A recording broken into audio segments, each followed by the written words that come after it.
you playing? Hello, and welcome to What the Bleep Are You Playing? A podcast where we play a game, many times bad, and tell you why the bleep we played it. I am Hero in a Half Shell, Shawn. This is Turtley Thomas and Mutant Mason. And we played...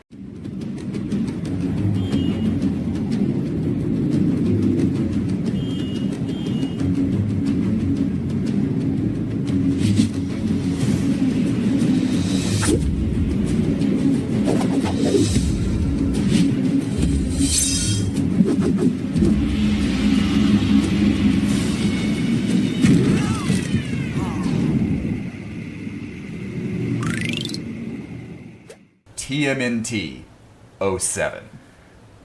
Turtle. How you guys doing? Are we turtly enough for the Turtle Club? Sorry. I don't even like that movie. I don't know why I'm referencing it. Because no matter how much you think of that movie, good or bad, that line is quotable. Fair enough. Master of Disguise may not be a good movie, but it sure is quotable.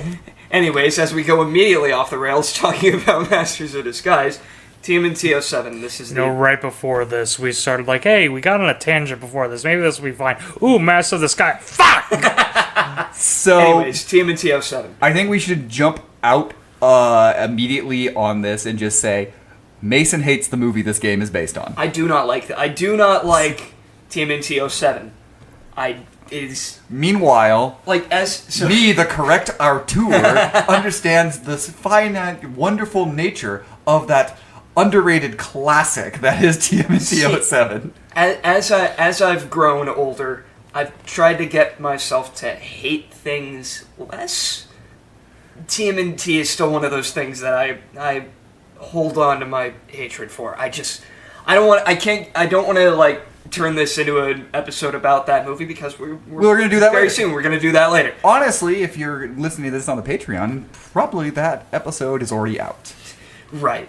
So if you want to hear me rant and rave about how I don't like that movie, you can listen to that. But just to keep it at a minimum, the one thing I will say is that the movie and the game both share a problem for me in different ways, but it's still the same problem in that they're just boring.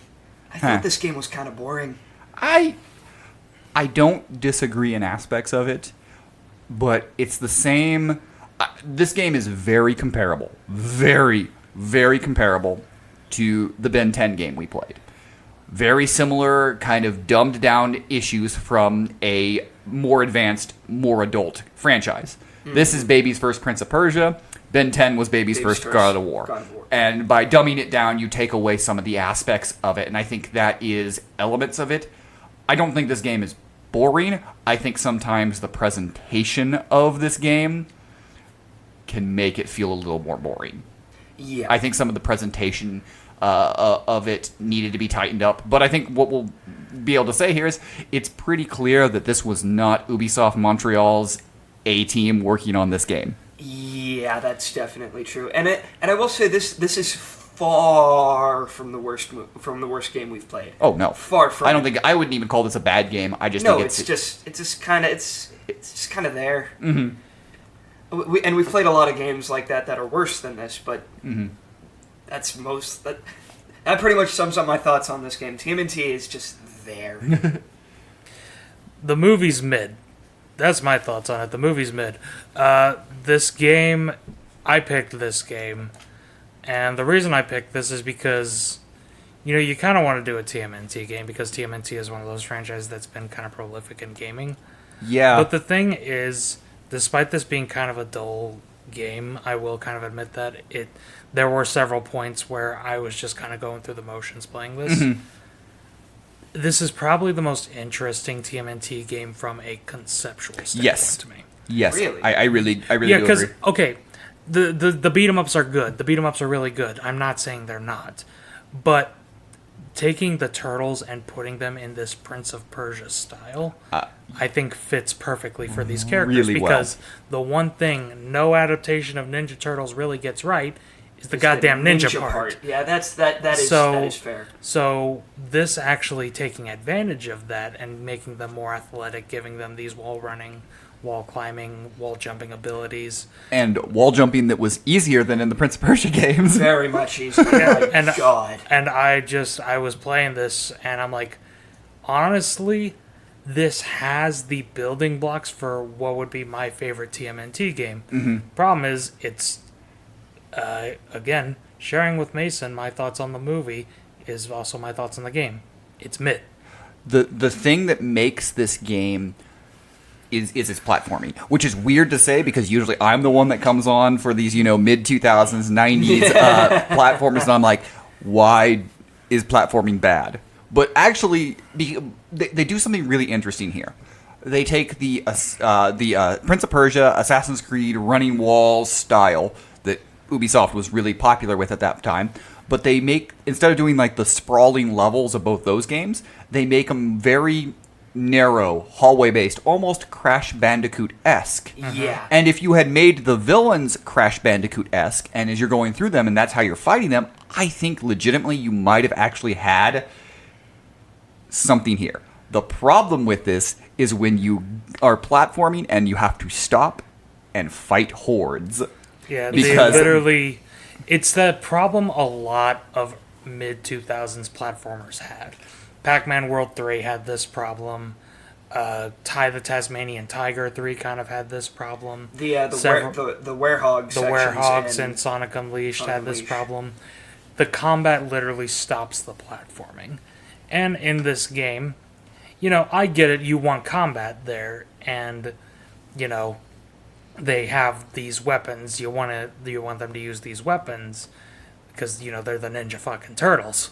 But at Yeah. the same time, you get so into the platforming, there's almost this rhythmic feel to a lot of it. And, yeah. And Which is where, like, Prince of Persia, when we talked about in playing Sands of Time, even if people don't always love the combat sometimes, it is very much in the motions of everything you're doing. You're running up, it's all the same sort of style as the platforming.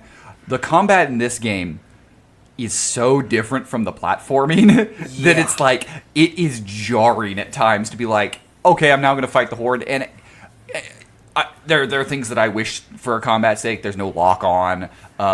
see, Here we go. Which- Shawn's continuing campaign for lock on in games. Are you being paid by Big Lock On? They should pay big lock on.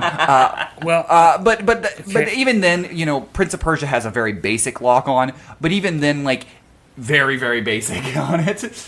But because of that, it utilizes the camera for a lot of that you are moving around and focusing on. Whereas this game, it is just a up middle center camera, very similar to Ben 10's camera. Legitimately, the cameras in those two games are very similar. Yeah, I would argue that that the camera in this game moves a bit more. And It gets does, a bit because closer there's more to- platforming, there's more spinning of the room aspects. This one has that more God of War camera, where Ben 10, the camera was really stationary.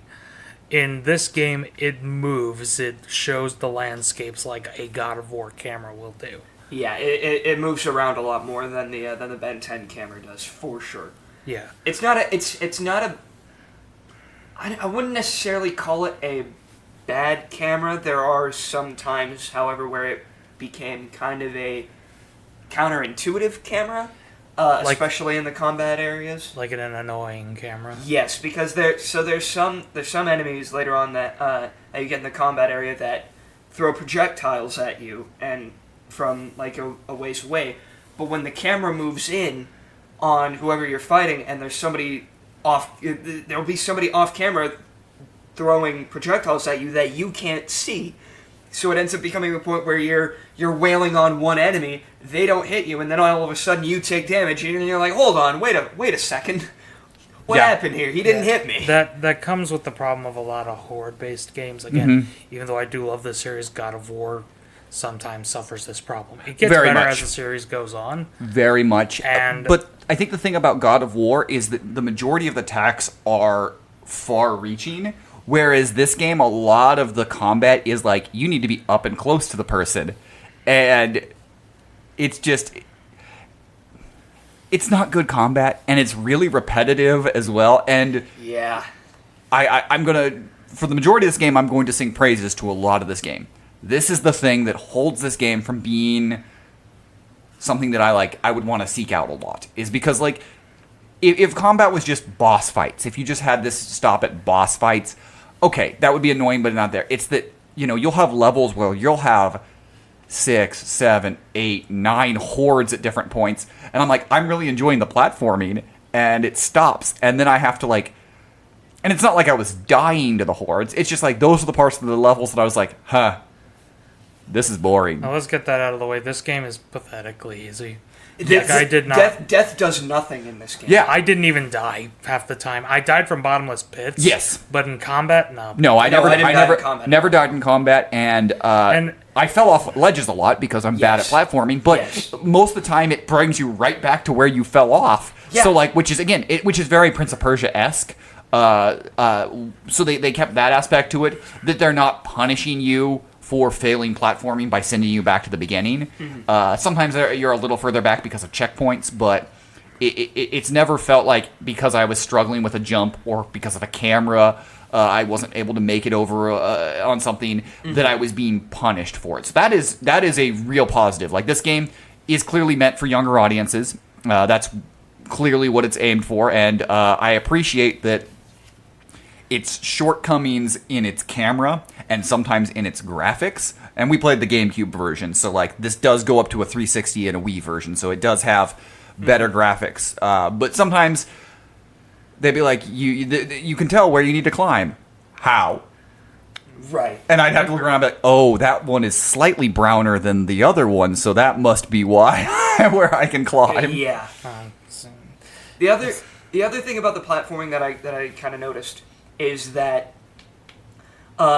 something we probably should have brought up at the beginning is that the first 4 levels you play as an individual Ninja Turtle, and then after that you can swap between all 4 of them. In Donnie's level and Mikey's level specifically, they introduce platforming mechanics. They introduce mechanics that help you get through platforming. Donatello can push himself through gaps with his bow staff, and Michelangelo can spin his nunchucks. Michelangelo can. I loved the Donatello bow staff stuff.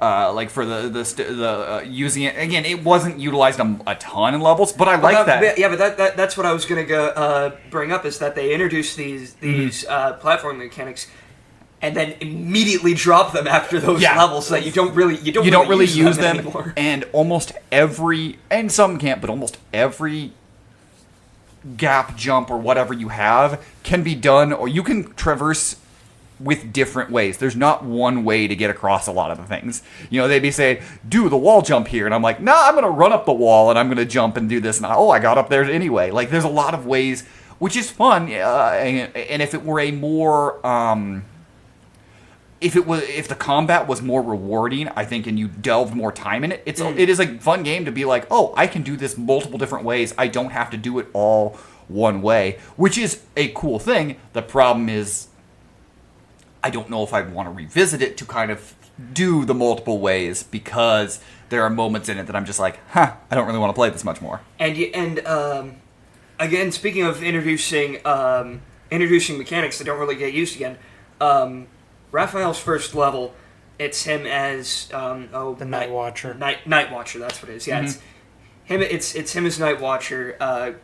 You go through the level as him as Night Watcher, and he has a mechanic in that level where he has like a rage meter type thing, where the more people he hits, he built up a rage meter, and then you hit the rage thing, he like explodes into rage, and all the enemies die around him. It only appears in that one level. No.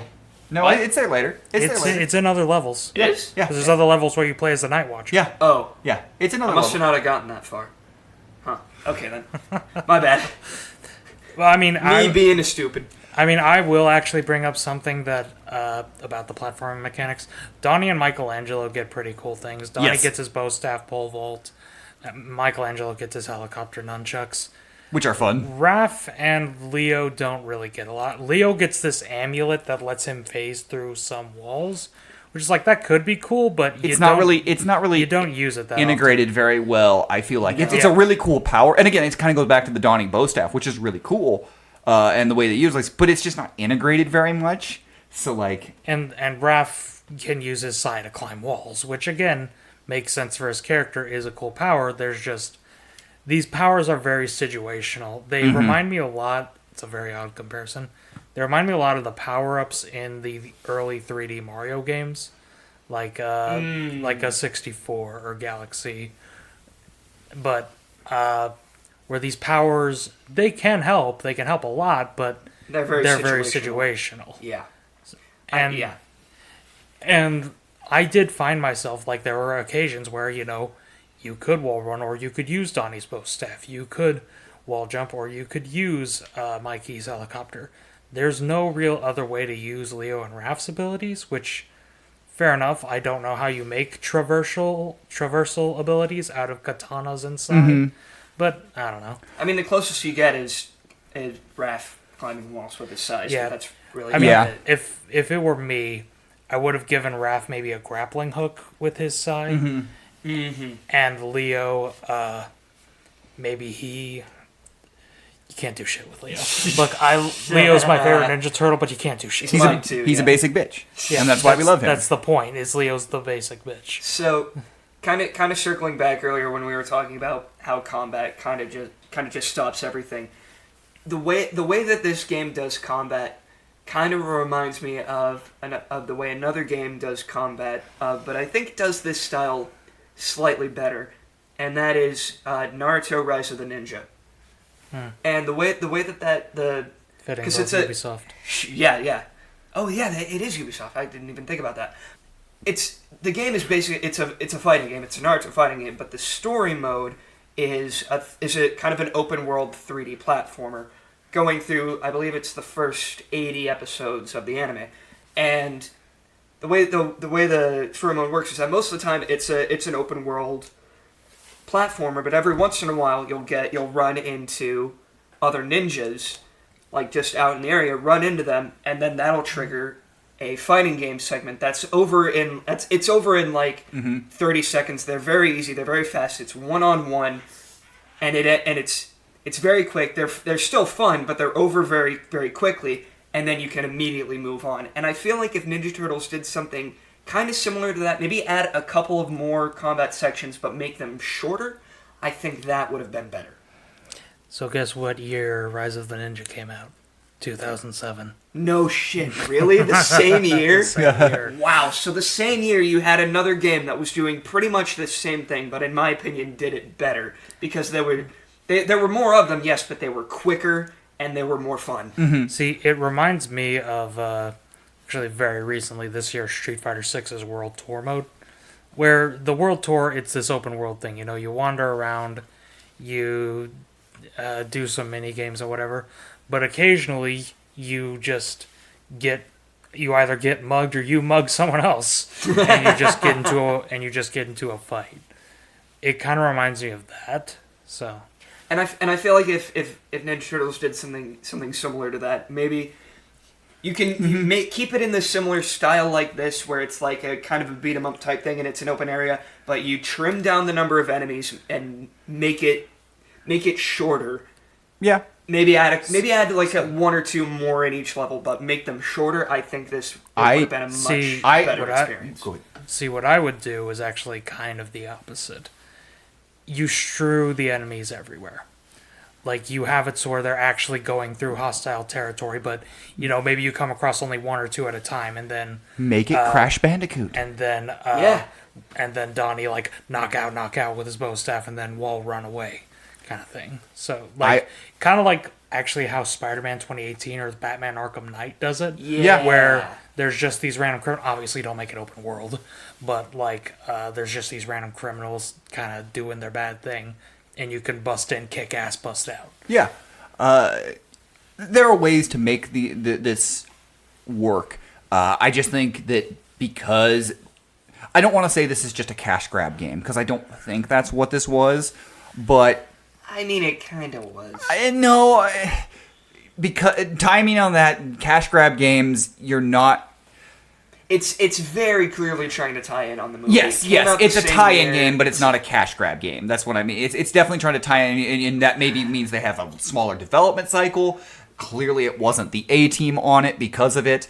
it's definitely trying to do some things on it, and I think because for as good as the classic Ninja Turtle games are, the beat 'em ups, they're great games.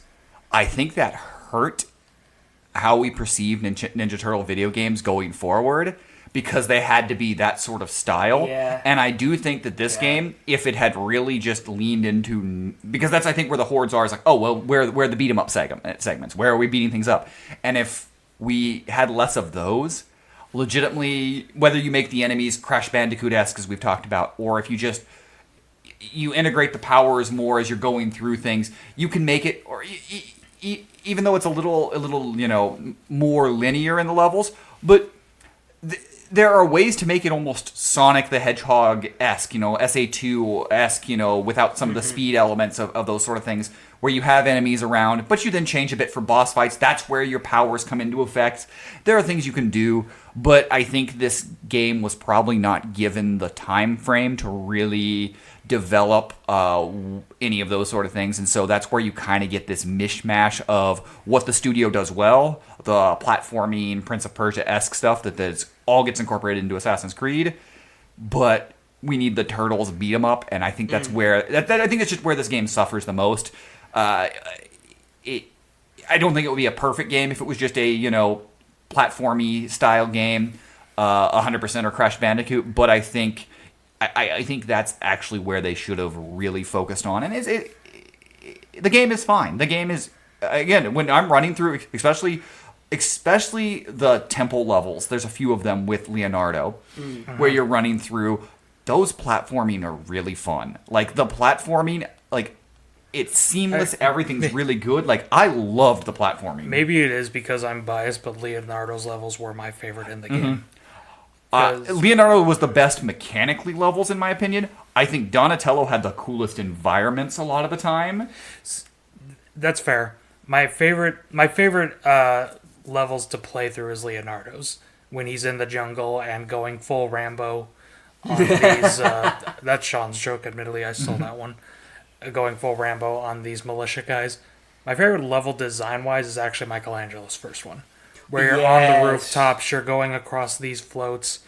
Probably my favorite line in the game, where Donnie's like, "Mikey, what's wrong?" And he speaks in a really high voice. "I think one of these balloons has sprung a leak." It's really funny. Yeah. Yeah, in fact, let's get that out of the way. The game's writing is actually fairly solid. Yeah, and all the turtle voice actors All the back turtle from voice I thought actors so. have returned. Yeah, Which means James Arnold Taylor as Leonardo and Nolan North as Raphael. who are just perfect castings. Pretty great castings for Leonardo and Raphael.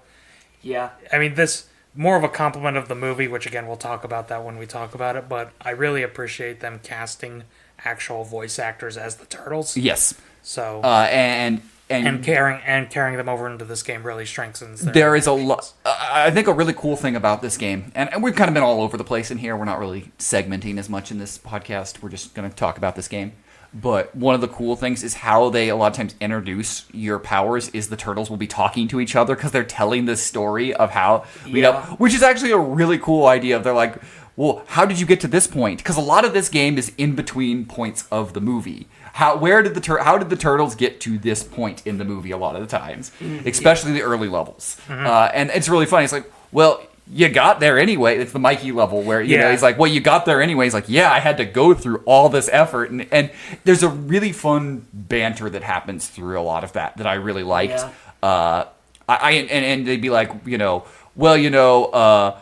And then I figured out that, you know, I have this cool thing I can do, and I did this, and then you do, like, a move. Like, when I think that's when Donatello does his bow staff, he's like, I figured out I could do this, because I upgraded my bow staff. And I'm like, that's just a cool way to introduce powers. Now, do they do a ton with those later in the game? Not enough at times. No. But it is, the presentation of the turtles and the story is well done. It's just that some of the other presentation materials, specifically when you're into combat, or even some of the, like, there's not really any cutscenes, but like they're kind of like the motion comics. They're fine, but the best the presentation is in this game is in actually the levels when they're talking to each other. Mm-hmm. We brought up Ubisoft earlier. This is actually one of 4 games they released this year. Ubisoft Montreal. Yeah, they released... Ubisoft was just just funneling out games in the 2000s for a while. Just cranking them out, yeah. Ubisoft Montreal, the sector of Ubisoft that developed this game in particular, developed in this year Tmnt, My Word Coach. I'm gonna assume that didn't take too long. Naruto Rise of a Ninja, again, bringing that back up. But, the big one, Assassin's Creed. Yeah. That was the big one that they were focusing on this year. Which, considering the fact that Assassin's Creed has made up a donk zillion dollars, I mean, yeah, probably good to focus on that. How big that first one was. I remember when they unveiled it at E3, when they the gameplay stuff, and they had it on the floor, and people were playing it, and they're like, this game is massive, and you're doing the Prince of Persia style, but you're getting to do all these cool things. Like that game, the hype around that game was just massive at the time. To the point where when Assassin's Creed Mirage, the newest one coming out to date this podcast, has features that look similar to that. People are like, oh, thank Christ. They're going back. The Savior has returned. They're going back. They're going away from the action RPG and going back to the stealth action game. Which is good. Yeah, I think for that series. Let's not get on the Assassin's Creed tangent. Yeah, we won't need to get on the tangent. I think the thing for Assassin's Creed, this is my small little thing, I think story-wise they've actually done really good in the modern games, but the gameplay has suffered. So if they maintain the really cool stories they've done the last few, but bring back the gameplay mechanics, I think the new Assassin's Creed would be good. Anyway, there's my tangent. And while we're tangenting about games that we're not actually talking about, I do find it interesting though that while they were making Assassin's Creed, they managed to also put out Rise of a Ninja, which is, in my opinion, one of my favorite 360 games. So that's really interesting. Anyways, Ninja Turtles. Ubisoft Montreal is huge, and Ubisoft is humongous, and they divvy a lot of it. There's other studios. It's not that they take the credit, but like they do sections of their games. Another studio might do something or something like that. There's a lot of stuff they work on. They aren't, and in the entire series, they're not. They aren't developing the entire Assassin's Creed series or the entire. Right. They do divvy up a lot of it, and the PSP and the DS version were made by Ubisoft Quebec. And I think Montreal did do the Game Boy Advance one. I think they officially have the credit. I think. I believe, but I'm not sure. Well, let me just click on it real quick. Game Boy. Yes, Montreal is the Game Boy Advance, which is more of a classic turtle beat 'em up, which is probably why it has much higher reviews. Yeah. And I think I want to give this game credit for trying some really different stuff that we hadn't seen in the Turtles franchise. Yeah, because, again, the beat-em-ups are good, and I'm not saying they're not. Yeah, we love a good beat-em-up. But at the same time, you want to branch out. You want to try and do something else. Mm-hmm. Imagine, and people, some of the criticism with this game was something like they should have just made a beat-em-up or whatever. But let's do a little experiment. Oh.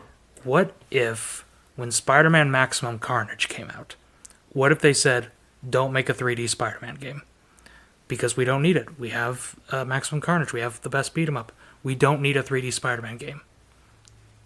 We don't. Then we wouldn't have gotten PS4. Yeah. We wouldn't have gotten PS1, Spider-Man 2, Web of Shadows, all of the good Spider-Man games that are 3D. We wouldn't have gotten them. Because people are like, Maximum Carnage is the best thing, so we don't need any more of it. That's one of the reasons why I want to like this game more than I do. I still don't hate it. I just think it's kind of meh. But at the same time, it actually tried something new with the Ninja Turtles. This is a great conversation to have, because a lot of times fans of a franchise expect the same thing in each game, and yes, you want mechanics from game to game. You don't want all the time drastic changes. But I always am like, if somebody plays a sequel and they're like, well, I like the gameplay in the one before. Okay, go play that game. That's fine. I don't want the same game just produced over and over again. I want them to try things. Maybe they'll fail, and I may not like that game, but I love games that try to do new things each game and try to push the envelope and do things with different franchises. We've talked about it before. I really like Star Fox Adventures because they did something different with the Star Fox character. They did something really different. Is it, Flight Sim? No, it's a very different, and it's got we'll eventually probably cover that game because it's got a great behind the scenes. But I think this game trying something different with the turtles, and that I really appreciate because I'll say the platforming in this game, especially considering how much I bemoan 2000s platformer, the platforming in this game is fun. Yeah, again, there's this almost rhythmic feeling when you really get into it. Like whenever you really do, you wall run, you jump, you swing on a couple poles, you run on another wall, and then land. That shit feels good. Mm-hmm. Like, it feels good. The problem is there's just...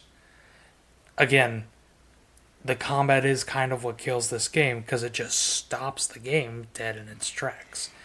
Yeah. I feel like, again, if there was a different form of combat, whether it be what Mason said, what Shawn said, or what I said, that it would improve this game, and I think it would be getting better than 6s. It is really unfortunate that it does kind of seem like every time the Ninja Turtles try to do something different other than a side-scrolling beat 'em up, it ends up not really being liked. Like the last one that I can think of is Mutants in Manhattan.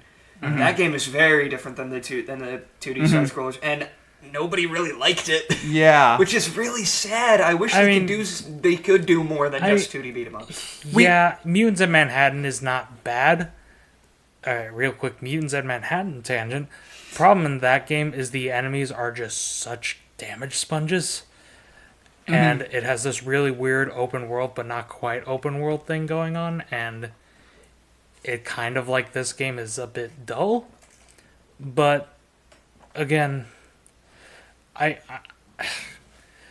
this is the Ninja Turtles should not be stuck in 2D beat 'em ups forever, and they're not going to be. They're not. There is a Last Ronin game in development right now. Which is that supposed to be God of War style? Is what they said? They said it's going to be styled like God of War, the new ones, which it could be really fun. I don't really love the new God of Wars, but maybe if you put the turtles in it? Well, maybe, yeah. Well, Turtle. Yeah. It's just Last Ronin we're talking about. It's really just the one. The one who was... Spoiler alert if you haven't read Last Ronin. The one who totally, unexpectedly, everyone was like, oh my god, it's that Ninja Turtle that's the Last Ronin? Because they hid it. They hid it in the development. They're like, oh my god, it's that Ninja Turtle that's the Last Ronin? And I'm looking on social media, everyone's surprised. I'm like, what, it's fucking obvious. It's fucking obvious, that's the one it is. So I felt like an asshole, but I was like, it was pretty obvious that's the one they were going to pick, guys. Yeah. I think to go back and say, I don't think Turtles is going to be stuck in it because we do have games in development. But again, the really popular ones are the ones that have come out and done the 2D beat 'em up. Yeah, and again, this is not to bemoan 2D beat 'em up Turtles. No, those games rock. Shredder's Revenge might honestly be like the game of last year. I don't want them to stop doing them, but I like the idea of more. It's kind of what we said with the Muppets game. Is that it's fun to see your franchises in different styles of games. Sometimes it's something that LucasArts did so incredibly with the Star Wars license in the 90s and the 2000s, is they did not care what style of game. If someone had an idea, they plastered Star Wars on it and you got it. And sometimes you got bad games. But other times you got games you're like, oh my gosh, they decided to do that with Star Wars? That's awesome. Think of it this way. Think about where the Mario franchise would be right now if they just stuck to 2D. Exactly. If they just did platformers. That's a really good fucking think about it. It would probably still be popular, but it wouldn't be anywhere near the cultural phenomenon it is now if they didn't do. And they always were pushing the envelope and doing different things. And think of a lot of times the complaint of the modern Sonics is well, it's not the same. It's not the 2D speed. It's never going to be. But you still have good Sonic games and good characters and good interesting. Look. Quite possibly my favorite Sonic game of the last 20 years is Murder of Sonic. It's Murder of Sonic the Hedgehog. That game rocks. So you can do things with characters, and I want more of that and less worried about if they're put in one type of game. And so I think the big thing you can obviously take away from this episode is that Is TMNT 07 a good game? It's average at best. The reviews are best. It's average at best, but the thing that I'm going to hold this game and I kind of always remember this game is it tried something, it succeeded in some things, but kind of its failings are the failings of people of it not willing to really fully evolve. And I think that's its biggest failing, is it's not fully willing to evolve into something differently, and it gets kind of stuck in between, which again maybe happens with a short development cycle. Maybe not as many developers on it because they're like all hands on the Assassin's Creed deck. But I think that's the thing from this more than anything. And my big point on all this is this game's fun when it really tries to be something new, and it falls short when it doesn't. They had all hands on deck for the platforming, but when it came to the combat, they're like, all right, we need everyone for Assassin's Creed. Tim, finish it up. Wait, what? I didn't expect us to get this passionate about TMNT 07. This went to a weirdly passionate place that I was not expecting in the slightest. Are you surprised? With us... A little bit, honestly. With us, you never know. It could genuinely be we could be bored as shit the entire episode, or it could be this is the most passionate game we've ever been passionate about. There is nothing that will ever top this. What's the game? Fucking Hello Kitty Island Adventure. Yeah. But I mean, sometimes it's just, the games that we play, they have to offer something for us to really have a lot of things. This is why when I've been asked before, what's your least favorite game you've played on the podcast? I've been asked that before a couple of times, and my answer is always G.I. Joe: The Rise of Cobra. Yeah. Because that game's not the worst game we played, but it offered nothing. We really had very little to say about that game. It was just a game. It was one of the games. And so, it's better when we can sit down and look at something, and I think this game gives us something, especially gives us a peek back in 2007, where games were, where they were about to go. Because again, especially with Ubisoft and how they stuck in it, Assassin's Creed was revolutionary for so many things. It had built on what they'd done with the Prince of Persia series, and it just exploded that franchise. Now, you can say it's been saturated down because they've released 10,000 Assassin's Creed games since then, and one really, really mediocre movie. Oh yeah, I'd go past mediocre. That's just straight up bad. I'm sorry. I was being kind. Assassin's Creed at this point is like the French fries of gaming. It's good when you have it. It's nice. It's tasty. But when it's all you get, you're like, Jesus Christ, I want something else. Yeah. Definitely. But I think before we get into the questions, just saying that, this game really, I had fun. And I think that's the thing that I will want to take away from this game, even though the critiques and all this. I did have fun. I did like the way the style. I really did like the graphics, even if it had shortcomings, and we played the GameCube game version. So that is, it's not going to be the 360, processing power that on there. But I like the way the turtles look. I like the graphics. I like the stylistic nature of this, blending kind of what they did with the movie CG graphics, but also there's a little bit of a cell-shade comic look to these characters in this game. Really, really, really odd nitpick. Not even nitpick, just observation. Not even observation, just comment. I prefer the turtles with white eyes. Yes! I prefer the turtles with pure white eyes, personally. I agree with that. I mean, when they have pupils, it's not bad, but whenever I see these designs, and I really like these designs, they're... in the movie, they're fine, but when you add those white eyes, I'm like, yeah, that puts it together for me. That's just a personal thing, though. See, I already had to take a couple points away from the visuals because I'm not a big fan of the character designs in the movie, and then they move them over to the game, and I don't like them. They're literally we're just gonna move. We're just gonna move past this. We're gonna move past this. We're gonna. My last comment on the graphics, I think I'll say is, I really like the turtle designs. The enemy designs are just same whatsoever. Insert random NPC. There's not much to them. I did like the boss designs. They do really bring the, as kind of bland as the stone statues are in the movie as far as villains are, they look cool in the game. They look neat. They do look really... They're good designs. They're good designs. Character-wise, it's just a flat line. Their designs are really cool. And certain levels looked great. I said the Donnie level, like the graphics, the sewer, the technology that he was going through, the electricity, that was all really cool. Some of the designs are a little more bland. I think a lot of the Raphael Night Watcher. Yeah, I was like, Night Stalker doesn't sound right. Night Watcher. No, Night Stalker, that's a serial killer. That is, I was going to say. something different. Those levels, because they're just kind of generic buildings, don't look always as great. But the Night Watcher levels are also the weakest ones in the game, in my opinion. So, but I think it has its flaws. Its graphics, its camera, its combat, but it really does have its highs, and I think that needs to be highlighted. That this game does have a lot of good to it. yes. But on this podcast, we like to ask 2 important questions of every game that we play. The first is, how does this game hold up? Fine. I'm gonna say fine. I'm gonna use a line that I think Thomas has used before. I'm pretty sure all the problems that I had back then are the same. All the problems I have now are the same that they had back then. Yeah. I think it has a camera that doesn't age well. I will say that.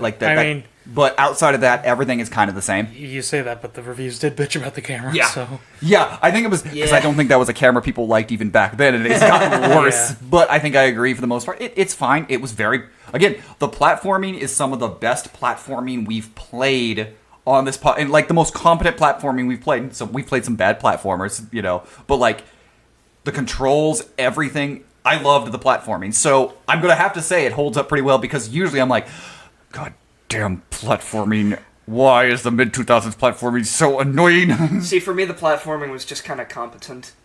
Which is more than we can say about some games that we've played, but still. Fair enough. I enjoy the platforming, but I also enjoy platforming. We talk a lot about my love for fighting games. That is only my second favorite video game genre. My favorite is platformers. They probably go back and forth, but there's so many of them. Depending on my mood. So, I like the platforming, but again, the combat does drag this game down. It's just that sealed off approach that so many early to mid to late 2000s, rather, platformers took.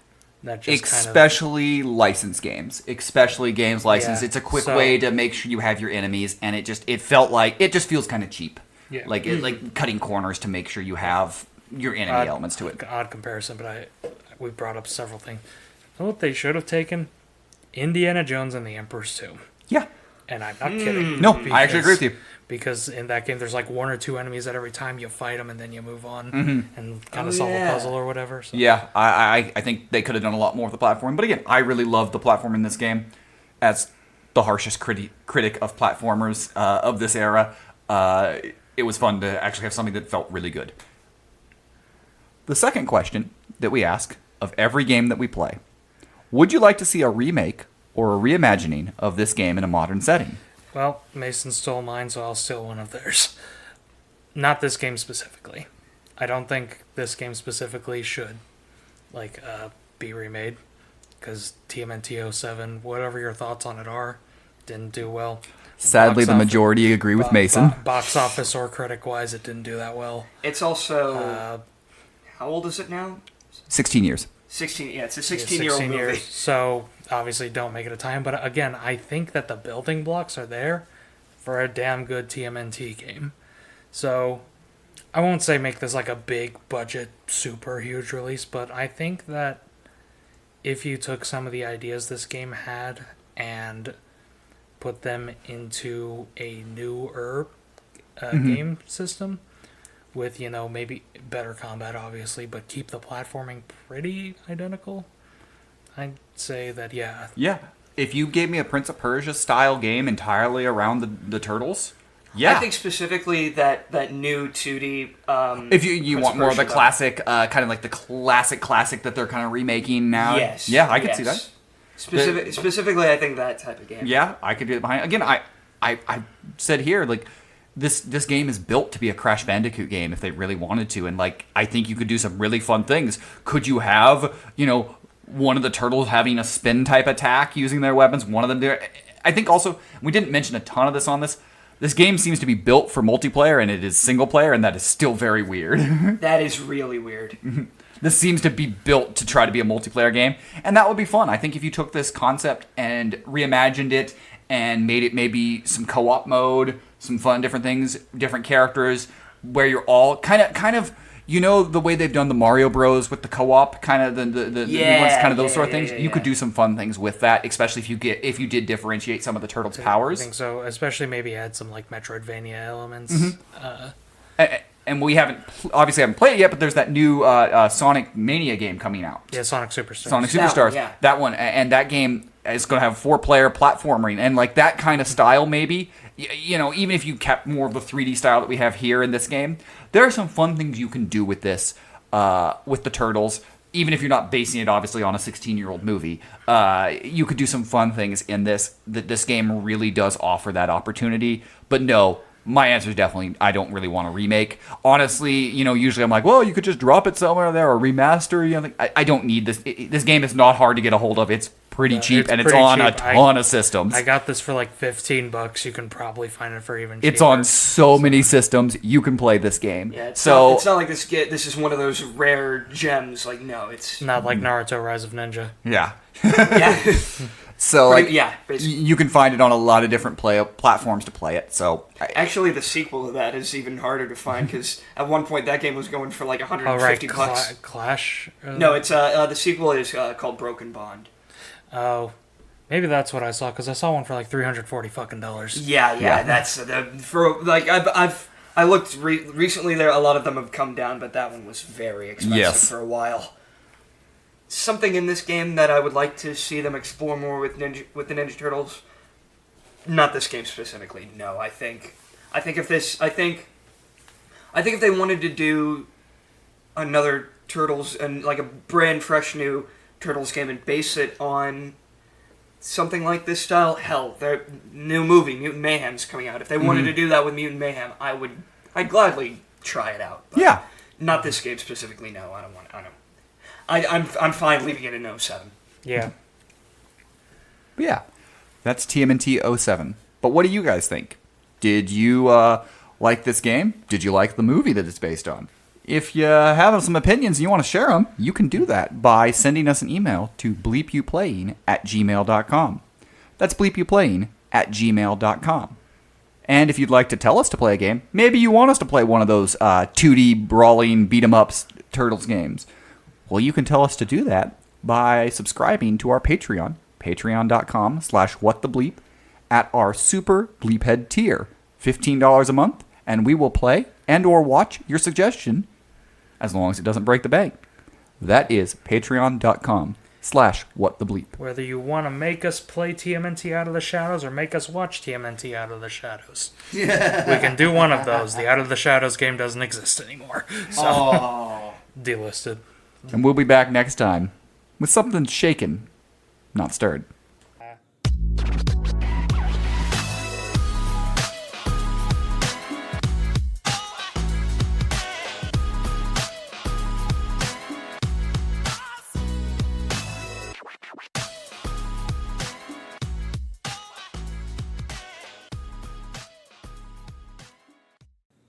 I liked it.